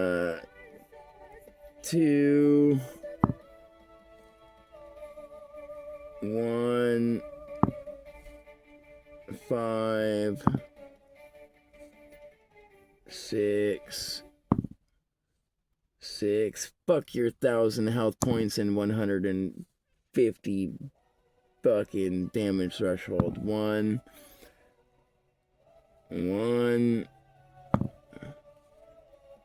8, 4, 8, 8, 9. Oh wait, is that one a 9 or a 6? That one's a 9. We're at 990, and that was 2 of 13.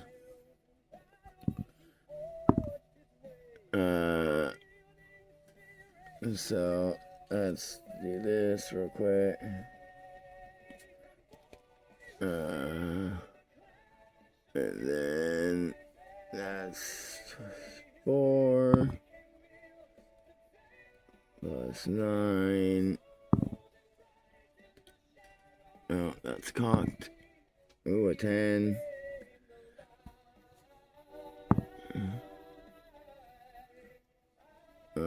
5, 6, 8,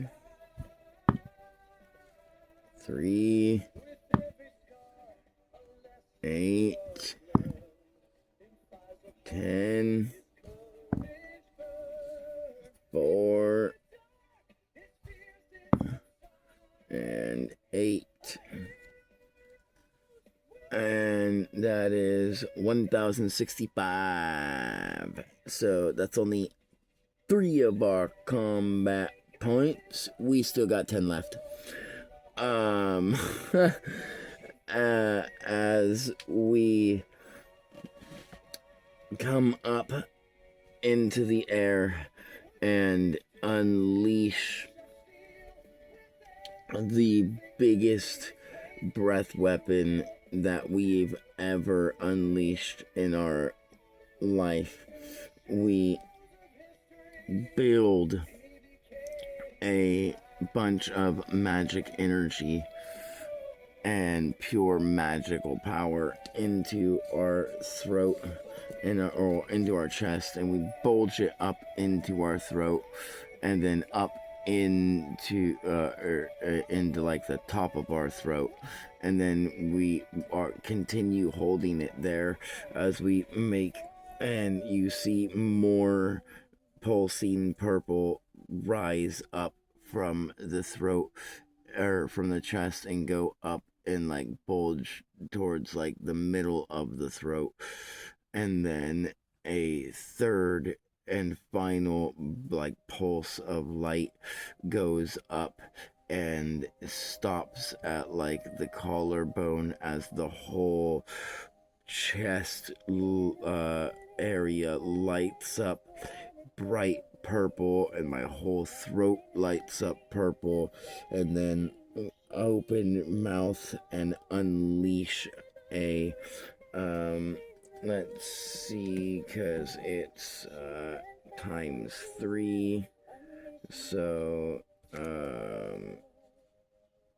it's a 360-foot cone of pure purple magic with black trim rippling off the ends, hitting this demon for 1,065 damage as he's wreathed in the purple and black light, and his skin is melted from his flesh, and his soul begins to scream as it tries to escape the dear body that it possessed, and the soul gets burnt to a crisp and drops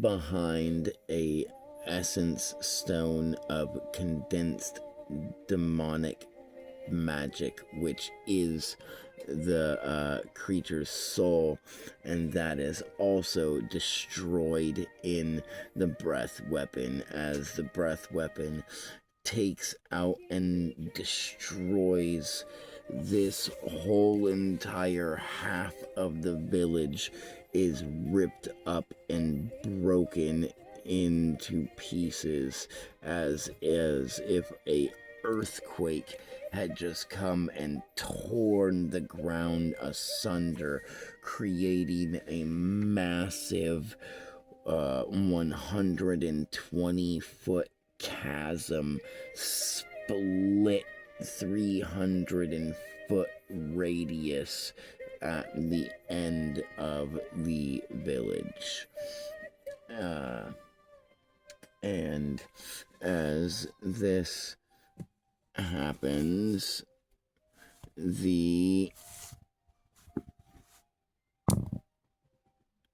okay, so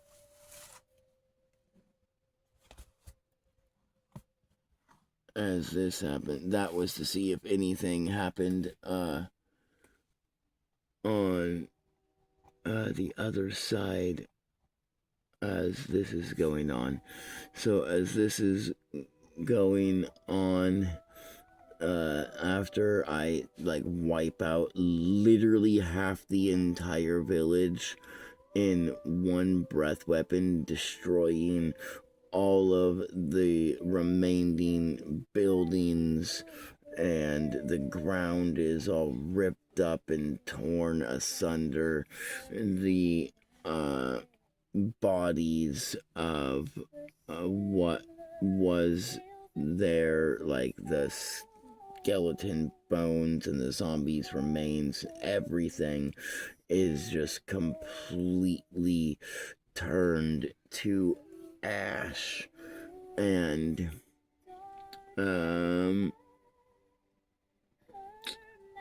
perfect. So as this is all going on and I'm killing the demon, and as its soul gem drops to the ground while still being engulfed in my dragon's breath, and it shatters and breaks, killing the demon permanently. Over in the capital, the ancient weapon has been created. Ancient weapon found is 16, but he was in the process of creating one, so it will say the year has been up. And he has now, the guild master has now sacrificed himself and 90% of the entire population in order to create 3 powerful relics that are a set. 1 from each body of the dragons, and 1 from their intertwined heads. And let's see if anyone so 42, the ritual does go awry, and so the items are the ritual goes awry, as in more people die than the 90% that were sacrificed. But the 88, the item is successfully created. Now we have to see 85. So yeah, the guild master sacrifices himself and 90% of the population in order to successfully create these items. The magic energy pulsating from these items, due to the immense amount of souls that were just stuffed into them and granted them powers, bursts forth, destroying the entire the rest of the capital, and turning it into ruins, and it kills the remaining 10% of the population. And then the ruins of the king, or the capital, now sit there for us to discover whenever we get back there. And so now we have to, cool, 78. So